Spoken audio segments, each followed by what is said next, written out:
Habari zenu waheshimiwa waandishi, tumshukuru Mwenyezi Mungu kutujalia kufika hapa tukiwa tuna afya. Ilikuwa leo ni ukamilisho kikao chote baraza kuu ambacho kilianza jana tarehe 20 na leo tumekamilisha kuandaa utaratibu wa uchaguzi mkuu ambao utafanyika sasa hivi kuanzia sasa hivi katika ukumbi wa Leka hapo jirani, na mchujo umefanyika wa wagombea. Majina matatu kwa nafasi ya mwenyekiti yanapelekwa, na majina matatu kwa nafasi ya makamu wa Zanzibar yanapelekwa kupigwa kura, na majina matatu kwa nafasi ya mwenyekiti bara yanapelekwa kupigwa kura.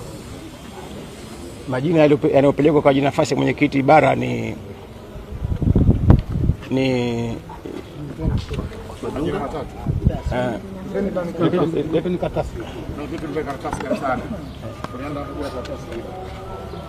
Milambo Kamil ambaye amefuata kura za kuongoza, Mheshimiwa Siwale na Mheshimiwa Dunga ambao hao kura zao zilikuwa zinaongoza. Kwa hiyo majina matatu yatakwenda mkutano mkuu. Na kwa upande wa Zanzibar vile vile majina matatu ambayo yaliongoza ni jina la Mbaruk Sefu na Harub ambaye ni mie na Mheshimiwa Amina.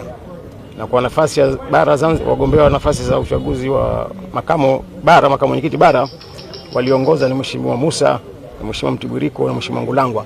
Kwa hiyo majina yao haya yatakwenda mkutano mkuu kupigwa kura kupata nafasi moja katika nafasi hizo tatu: mwenyekiti, makamu mwenyekiti Zanzibar na makamu mwenyekiti bara.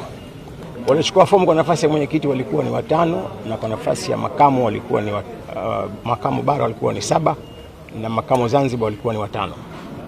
Labda mpaka sasa unawaambiaje wanachama wa chama cha wananchi CUF? Wanachama wa chama cha wananchi CUF wakae watulie, wasubiri uongozi mpya tuweze kujenga chama chetu na chama hichi kiweze kurudi kuwa ni chama pinzani namba 1 katika nchi kama ilivyokuwa mwanzo kilivyoanzishwa. Tunachoomba wajumbe wa mkutano mkuu wachague viongozi wenye uwezo wa kuongoza, wasichague kwa jazba.